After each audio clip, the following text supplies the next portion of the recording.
अस्सलाम वालेकुम व्यूअर्स, क्या हाल है? खैरियत से हैं स्टूडेंट्स? आज की जो वीडियो है वो कंडीशनल सेंटेंसेस के लेक्चर नंबर 2 पे है। स्टूडेंट्स, जैसे कि आपको पता है कि हमने इससे पहले वाली वीडियो में लेक्चर नंबर 1 के अंदर कंडीशनल सेंटेंस को डिस्कस किया था। पहले तो मैं आप लोगों से माजरत कर लूँ कि मुझे उसका लेक्चर 2 बनाने में थोड़ा टाइम लग गया, क्योंकि इन बिटवीन में एक दो वीडियोस और बना के मैंने शेयर करी हैं, जिसमें फर्स्ट या सेकेंड या इंग्लिश के मॉडल पेपर का सॉल्यूशन है, और भी कुछ मसरूफियत की वजह से थोड़ा लेट हो गया। बहरहाल शुरू करते हैं कंडीशनल सेंटेंसेस का लेक्चर नंबर 2। स्टूडेंट्स, जैसे कि आपको पता है कि मैंने आपको लेक्चर नंबर 1 के अंदर प्रोबेबल कंडीशन को समझाया था। आज हम उसके टाइप 2 पे जा रहे हैं, जो कहलाती है इम्प्रोबेबल कंडीशन। ना, इसकी जो सेकंड टाइप है वो है इम्प्रोबेबल कंडीशन। स्टूडेंट्स, इस कंडीशन के अंदर हम दो टाइप को फर्दर डिस्कस करेंगे, जिसमें पहली टाइप कहलाती है कंडीशनल सिंपल प्रेजेंट और दूसरी टाइप कहलाती है पास्ट पार्टिसिपल। कैसे? सबसे पहले अगर हम डिस्कस करें, जिस तरह प्रोबेबल कंडीशन के अंदर भी हमने कंडीशनल प्रेजेंट को और कंडीशनल फ्यूचर को डिस्कस किया था, इसी तरीके से यहाँ हम जो बात कर रहे हैं, पहले बात कर रहे हैं कंडीशनल सिंपल पास्ट की। क्लास, ये कंडीशन जो है ये बिल्कुल कॉरस्पॉन्डेंस है कंडीशनल फ्यूचर के। जैसे कि अगर मैं एक सेंटेंस आपके सामने कहूँ जो कि कंडीशनल फ्यूचर का है, प्रोबेबल कंडीशन का है, जो हमने लेक्चर नंबर 1 में डिस्कस किया था, मिसाल के तौर पे कि अगर तुम मेहनत करोगे तो तुम कामयाब हो जाओगे। सही है? ये सेंटेंस जो था, अगर मैं रेफरेंस के लिए यहाँ लिख दूँ समझाने के लिए, तो ये मत समझिएगा ये कंडीशनल सिंपल पास्ट है। मैं रेफरेंस के लिए लिख रहा हूँ, इसको बॉक्स में कर दूंगा। If you work hard you will succeed. तो स्टूडेंट्स, ये जो सेंटेंस है, इसको अगर मैं स्पेसिफिकली बॉक्स में कर दूं ताकि आपको समझ में आए कि मैं रेफरेंस के तौर पे इसको समझा रहा हूँ, ये कंडीशनल फ्यूचर का प्रोबेबल कंडीशन के अंदर कंडीशनल फ्यूचर की एग्जाम्पल है। इसका कॉरस्पॉन्डेंस जो है वो कंडीशनल सिंपल पास्ट बनता है। जैसे अगर हम इसको उर्दू में ट्रांसलेट करें, उर्दू का सहारा लें समझने के लिए, if you work hard you will succeed, अगर तुम मेहनत करोगे तो तुम कामयाब हो जाओगे। अगर इसको हम पास्ट पे लेके जाएं तो ये सेंटेंस बनता है कि अगर तुम मेहनत करते तो पास हो जाते। तो इसी कंडीशन का कॉरस्पॉन्डेंस पास हो गया वो। तो उसका जो स्ट्रक्चर है वो क्या है? स्टूडेंट्स, मैंने जैसे कि आपको बताया था कि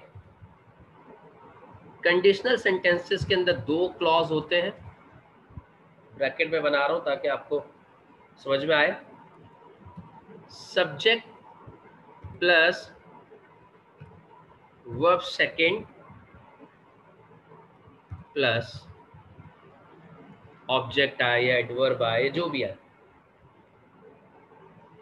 ये पहला क्लॉज है जिसको हम कॉमे से सेपरेट करेंगे।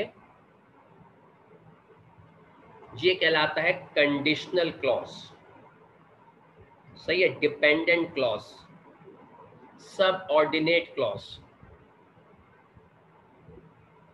इसका जो रिजल्ट है, जो एक्शन क्लॉज है, जो रिजल्ट क्लॉज है, ब्रैकेट में इसलिए कर देता हूं ताकि आपको समझ में आए। स्ट्रक्चर में कोई ब्रैकेट है नहीं, सिर्फ समझाने के लिए आपके लिए बना रहा हूं। Subject plus word plus verb की फर्स्ट फॉर्म प्लस ऑब्जेक्ट या क्या कहते हैं एडवर्ब, जो भी आए। तो ये इसका क्रॉसपोंडेंस है और ये फॉर्मूला है किसका? ये फॉर्मूला है कंडीशनल सिंपल पास्ट का। और अगर मैं यहाँ लेबलिंग कर दूं समझाने के लिए, तो ये आपका कंडीशनल क्लॉज है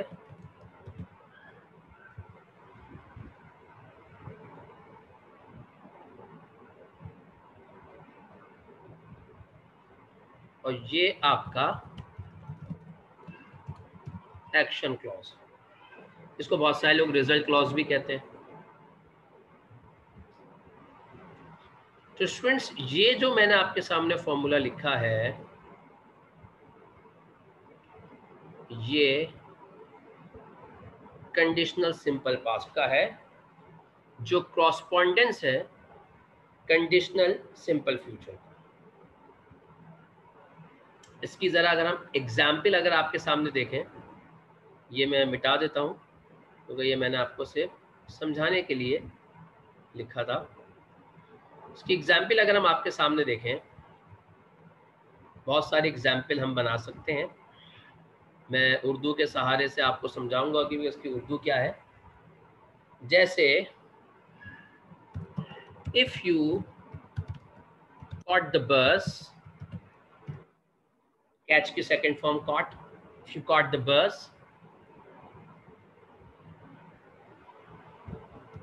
you would be on, you would reach on time. If you caught the bus, you would reach on time. अगर आप बस पकड़ते तो वक्त पे पहुंच जाते। और अगर इसी का मैं अगर आपको प्रोबेबल कंडीशन में ले जाके समझाऊं, कंडीशनल फ्यूचर क्या बनता है इसका, कि if you catch the bus you will reach on time, कि अगर आप बस पकड़ोगे तो आप वक्त पे पहुंच जाओगे। ये उसका क्रॉसपोंडेंस पास्ट है। तो क्या हो गया कि अगर आप बस पकड़ते तो वक्त पे पहुंच जाते। एक एग्जाम्पल। इसी तरीके से एक और एग्जाम्पल अगर हम देखें, if I knew about your birthday,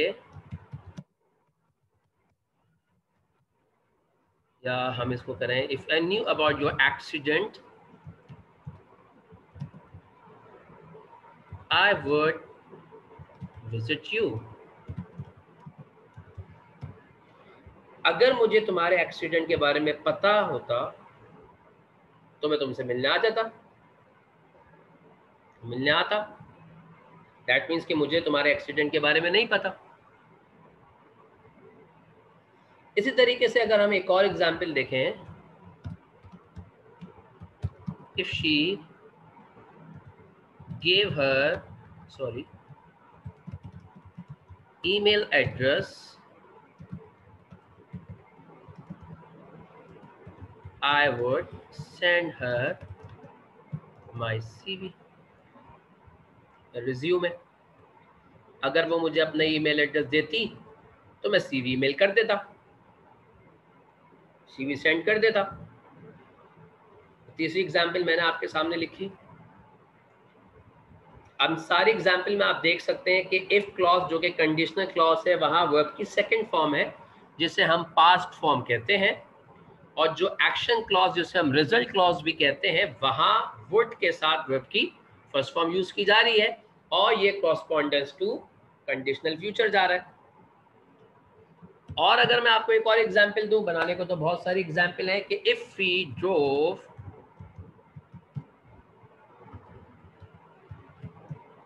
अगर हम गाड़ी पे आते, वी वुड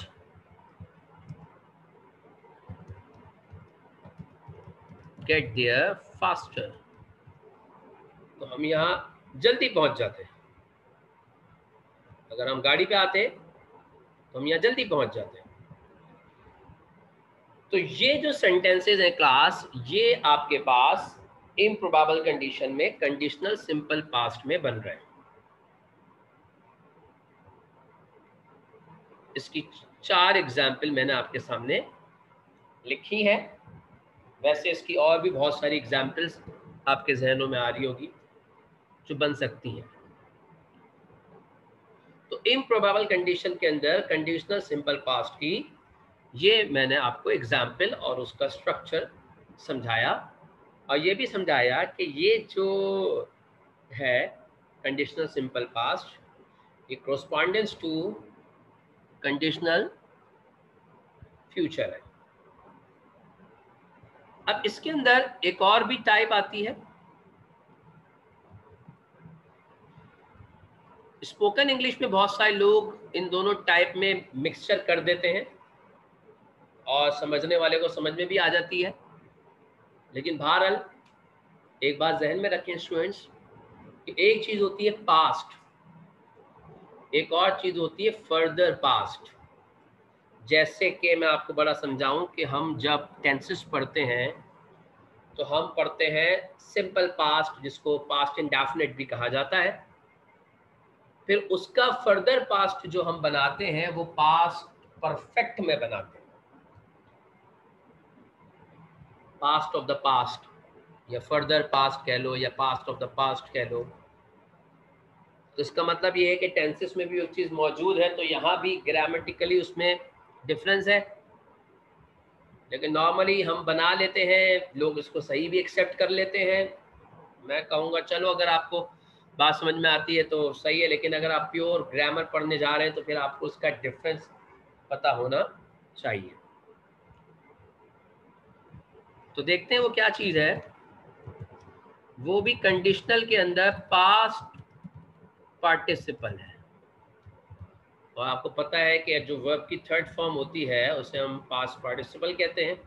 क्यों कहते हैं, ये एक बड़ी एक कहानी है जो इंशाल्लाह किसी दिन मैं आपको अपने टेंसेस के लेक्चर में समझाने की कोशिश करूँगा, क्योंकि टेंसेस के अंदर या वर्ब्स पढ़ाऊँगा तो वर्ब्स के जो नाम हैं वो क्यों हैं, किस लिए हैं, वो समझाने की कोशिश करूँगा, जो भी मेरी एक समझ है। बहरहाल इसका स्ट्रक्चर देखते हैं तो इसके अंदर भी इसी तरीके से 2 क्लॉज आते हैं, कंडीशनल क्लॉज और एक्शन क्लॉज, जिसको हम रिजल्ट क्लॉज भी कहते हैं। और ये मेन क्लॉज होता है, प्रिंसिपल क्लॉज होता है, और जो कंडीशनल क्लॉज होता है वो हमारा सबऑर्डिनेट क्लॉज कहलाता है, डिपेंडेंट क्लॉज कहलाता है। इसका फॉर्मूला अगर हम देखते हैं तो इफ के साथ मैं ब्रैकेट बना रहा हूँ, अगेन आपकी समझ के लिए मैं बार बार ये चीज़ डिस्कस कर रहा हूँ, कोई ब्लेम ना करे कि सर ये तो ब्रैकेट फॉर्मूले में है नहीं, जस्ट टू हाईलाइट के भाई ये ऐसे है। Subject plus had plus verb की थर्ड फॉर्म, प्लस ऑब्जेक्ट आए, एडवर्ब आए, कुछ भी आए, तो subject plus had plus verb की थर्ड फॉर्म अगर आप देखते हैं, अगर आपने टेंसेस पढ़े हुए तो आपको पता है कि ये पास्ट परफेक्ट का फॉर्मूला है। और अभी थोड़ी देर पहले मैंने आपसे यही बात डिस्कस करी है कि पास्ट ऑफ द पास्ट, जिसे हम फर्दर पास्ट कहते हैं, वो हम जो है पास्ट परफेक्ट होता है, तो यहाँ हम उसी की बात कर रहे हैं।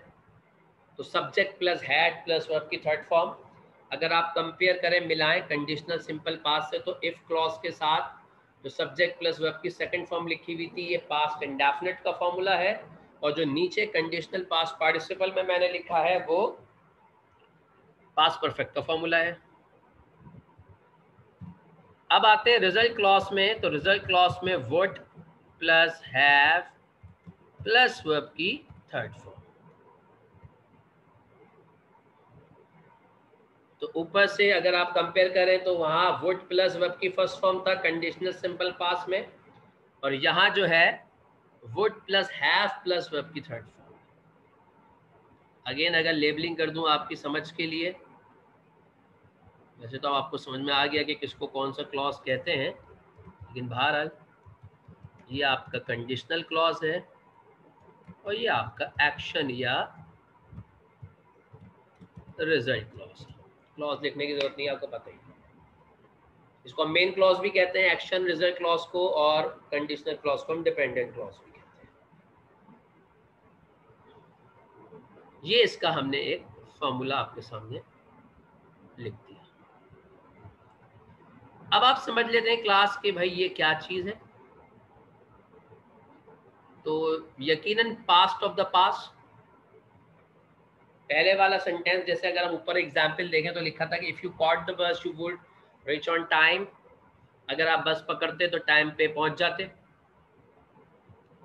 अगर इसको हम इस फॉर्मूले से बनाए जो कि कंडीशनल पास्ट पार्टिसिपल का है तो बनेगा if you had caught the bus you would have reached on time। तो इसका क्या और डिफरेंस है?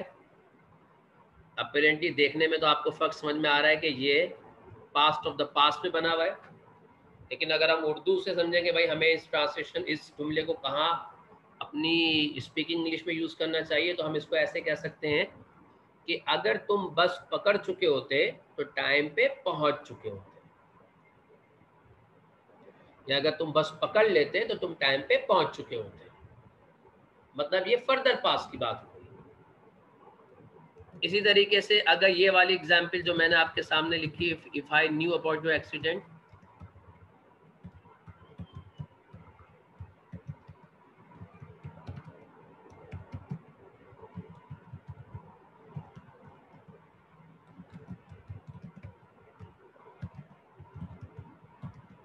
तो मैंने देखें इसको कंडीशनल पास्ट पार्टिसिपल के तहत बना लिया कि if I had known about your accident I would have visited you. अगर मुझे तुम्हारे एक्सीडेंट के बारे में पता लगता तो मैं तुमसे मिलने आ चुका होता।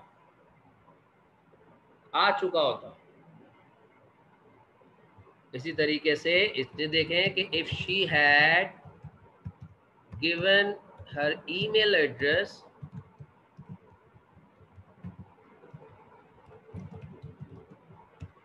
I would have sent her my CV। अगर वो अपना ईमेल एड्रेस दे देती तो मैं उसे अपनी सीवी ईमेल कर चुका होता। अगर वो अपना ईमेल एड्रेस दे देती तो मैं उसे अपनी सीवी ईमेल कर चुका होता। और ऊपर क्या था कि अगर वो मुझे अपना ईमेल एड्रेस देती तो मैं सीवी ईमेल करता। इसी तरीके से अगर हम इस तरह बनाए, इफ वी हैड ड्रिवन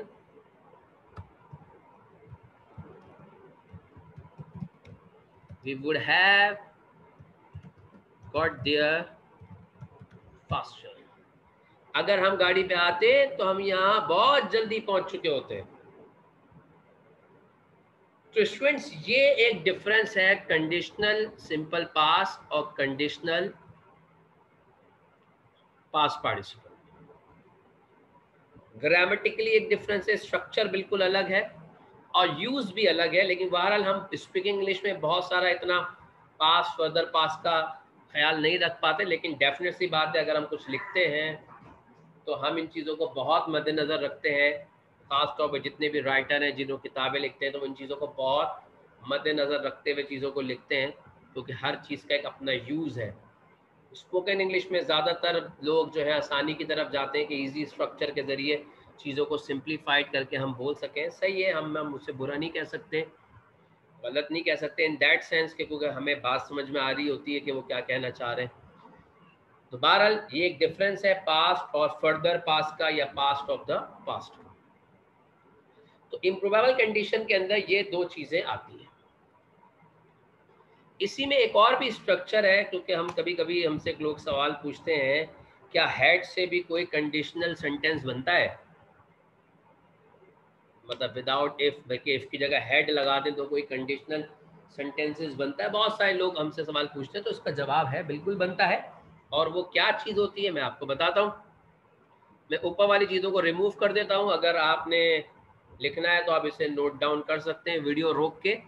मैं ऊपर वाली चीज़ों को रिमूव कर रहा हूँ कंडीशनल सिंपल पास्ट को, क्योंकि मुझे अगली चीज़ समझाने के लिए उसकी ज़रूरत नहीं है।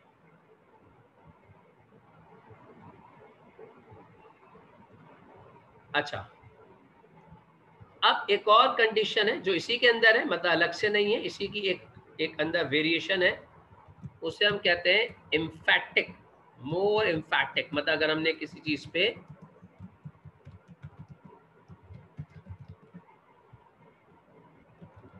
जोर देना है और ये पास्ट पार्टिसिपल के अंदर ही बनती है। अब इसका स्ट्रक्चर क्या होता है, ज्यादा इन डिटेल नहीं जाऊंगा, समझाऊंगा, क्योंकि अभी आपको स्ट्रक्चर समझ में आ गए। चूंकि मैं इसे कह रहा हूं कि एम्फैटिक फॉर्म है किसकी, पास्ट पार्टिसिपल की। तो अभी आपके सामने जो फॉर्मूला नीचे मैंने लिखा हुआ है वो कंडीशनल पास्ट पार्टिसिपल ही का लिखा हुआ है। तो इसी के अंदर मैं एक वेरिएशन आपको दिखाऊंगा, एक चेंज दिखाऊंगा जिससे एक नई चीज बनती है। जैसे कि इसका क्या कहते हैं स्ट्रक्चर है, इसमें अगर मैं, जैसे पहले वाली एग्जांपल है, if she had caught the bus you would have reach on time, इसको अगर मैं इफ की जगह हैड को पहले ले आऊं, had you caught the bus you would have reached on time। अब अगर आप देखें तो क्या चेंजेस मैंने करी इस जुमले में, इफ नहीं लगाया और हैड को मैं पहले ले आया, मैंने इफ नहीं लगाया और हैड को मैं पहले ले आया, ये वाली एग्जांपल है, इसको मैंने चेंज किया है। If you had caught the bus you would have reach on time, had you caught the bus you would have reach on time. तो ये मोर एम्फैटिक फॉर्म बन जाती है, जोर देने के लिए बनाया जाता है इसको, और ये इस कंडीशन को लिखने का एक और तरीका है। और ये थोड़ा एम्फैटिक है, बात पे जोर दी जा रही है। बहुत, इसको उर्दू में भी अगर हम समझे तो कहा जाता है कि पकड़ लेते बस तो पहुंच जाते टाइम पे, सही है ना। तो इसमें अगर वाला हमने उर्दू में भी नहीं बोला कि अगर बस पकड़ लेते तो टाइम पे पहुंच जाते या पहुंच चुके होते, भाई पकड़ लेते बस तो पहुंच चुके होते टाइम पे।